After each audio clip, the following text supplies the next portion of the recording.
Hey there, everybody. Welcome back to the Planes, Trains, and Comic Books channel. My name's Matt, and today we're going to review Claymore Volume 1.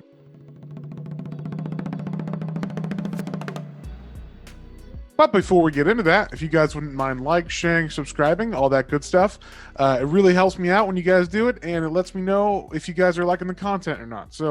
But enough of that. Let's get into it. This manga I just picked kind of randomly. Looked cool from the cover. I'd always seen the covers on like the stands when I would go into the comic book shops, and in like the manga section. I was like, oh, it always looks interesting, but I'm not really into manga. But since I've been trying to read manga more, I've gotten into Berserk, got into Fist of North Star, all that stuff. I'm like, okay, let's pick some new stuff, just random. So I picked this out, and wow, it was pretty pretty fucking good. Um, I will say, normally you have to like read 3 volumes or something of manga just to like be able to talk about the full story. But I feel like this one, just the 1 volume, gives you enough to do like a review on. So that's why I picked it. It seemed good for this kind of subject. But yeah. Anyway, let's get into it. So, what is Claymore? Claymore is a manga that is set in like a medieval style land, and there are these, I guess they're like monsters called Yoma, and these Yoma are like shapeshifters. They're kind of like they'll go into a town and they'll kill someone, shapeshift into them, and then they'll just start killing people like every night, one by one, and they like eviscerate them. They eat like their guts and stuff. So it's pretty like horrific, and it's really hard to tell in the town like who is the Yoma. So uh, in this world, you can pay or you can send a request to these people called the Claymores, and they will send a Claymore to you. And a Claymore is a girl specifically who has been made into a Claymore by training, and they also like I guess they infuse them. They don't really explain it 100%, but basically they've been tainted by Yoma, so they either like infuse them with blood of Yoma, or they like somehow make them part monster, part girl, so that they can fight the Yomas. Because the Yomas have like super speed. They're kind of like vampires, but like werewolves together. So like super speed, super healing, super like fast. They have like sharp claws and shit. So like when you try to attack them, they move real fast and they'll just slice you up. So if you're a human, you can't even see them move barely. But these claymores, they have like they're half, so they can like totally see everything. They can move as fast as them.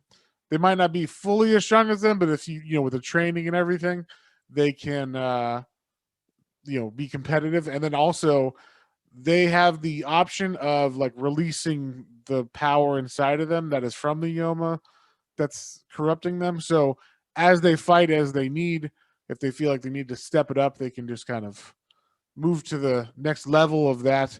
But you can't go too far, or else you become a full Yoma. You can never like return from it. Like once you pass a line of unleashing that, you can never come back. You're just going to become a Yoma yourself. So that's what a Claymore is. Just a general. It's a girl with a big ass sword who kills monsters in these medieval towns. But also the townspeople hate them, or are scared of them. I don't know if they hate them, but they're definitely like, they're like half monster themselves. I don't know if we can trust them. But they'll allow them in the village because they need them to kill the monsters. In the first chapter, we get introduced to the Claymore known as Claire. We don't know her name at first, but basically she comes to town. She has to like walk around, meet everybody, so she can kind of find the Yoma. I'm assuming it's kind of like a spider sense. She has to kind of walk around and get like detecting the evil or whatever. And while she's in this town, she meets this young boy named Saki, and he is like instantly drawn to her because his parents were just killed by these Yoma or whatever Yomas in the city. And he's very mad at that happened, obviously, and he wants revenge. So he's like, "You're gonna get revenge for my parents, right?" And she barely talks to him or anything because she doesn't care. The Claymores are just there to to kill Yoma and move on. They didn't even get the payment. Someone else comes and picks up the payment afterwards. So they literally have one job and one job only, and that's it. So as she's going through this town, we find out basically Saki comes home back to his house where his brother was supposed to be, and he sees his uncle is passed out on the floor dead, and he's like, "What the hell?" And then he's like, "Uncle," and then all of a sudden his brother turns around and he was the Yoma. Turns out his brother's been dead all along, and he was the one killing his parents, and all this stuff. So basically, this little kid doesn't have a family anymore because his older brother killed his parents, and or his older brother died from Yoma took his place and then killed the boy's parents, and now it's killed his uncle. So he doesn't really have a family anymore. But she takes on the older brother whose name is Zaki, but he's a Yoma, and she kills him pretty handily. Now the violence in this, it's not over violent. I didn't think. Obviously there's like some blood spatter and stuff, but I didn't. When they cut someone up, it's not like super gory or whatever. It's just like, you see, oh, they cut him in half or whatever, but it's like a clean line. There's no like viscera or anything. And so I would say this is probably like for teenagers and whatnot. So she kills the Yoma, she's done. She moves on, leaves the little boy there. Then we find out, okay, she actually every time in between towns, she'll just get a mission or like a new mission from a guy named Rubel. And this guy finds her in the middle of the woods. He's like, "Oh, good job. I already picked up the money from him." They were very satisfied. So, he's the guy that comes behind and gets the money after she's gone. And so Rubel tells her there's another village not far from here, and there's actually like 27 people dead. And it seems like there's either multiple of them or a really, really strong Yoma. And so she goes there, and it turns out there's actually multiples of them. I think there's 5 total, and she has to take them all on. And so this is where you kind of get like the growing of her power set. We didn't really see anything other than just her regular fighting in the first one. You saw like when she first appears in the town, her eyes look regular, like they're round, her irises. But then when she starts fighting, they become like Yomas, which are kind of like up and down, like a cat's pupils. And then in this one, because she has to expend more power to fight these 5 Yoma, she gets even more like aggro or whatever. So you see like veins popping out. She gets like kind of sharp teeth ish and stuff. So she's definitely having to use more power to defeat them.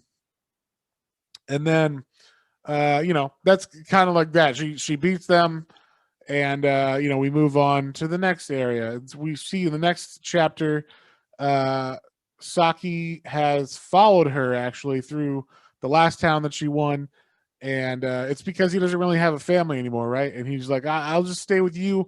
I'll be a cook. Don't worry about it. But he's tracking her down in the desert before he actually finds her and tells her that, and he passes out, and we see Claire, I guess, picks him up and takes him to the town that she was going to anyway. So he wakes up, and Claire isn't in the room or anything, but there's a guy he was like, "Oh, you're up finally," and he's like, "Oh, what happened?" And he's like, "Oh, some like silver-haired girl brought you here. I think she's a Claymore or whatever." And the kid's like, "Oh my gosh, I got to find her." So he goes out to find her, and it turns out while he's in the woods looking for her, he sees another Claymore, and he's like, "Hey, did you see Claire around here? I didn't know there was more of you." And she's like, "Oh yes, of course." And then the Claymore's like, "Hey, why don't you come over here and like I'll give you some food?" And he's like, "Oh, you're so nice." And she's like, "Yeah, us Claymores love, helping people out and stuff." And he's like, "Wait a second. You're not a Claymore. A Claymore would never call themselves a Claymore because basically it's kind of like a slur, I guess, towards them. So like they would never call themselves that." Then it's revealed she is a Yoma in like Claymore's armor that she's been going around like hiding that way. And so she holds him hostage because all of a sudden Claire is actually in the woods because she followed Saki there.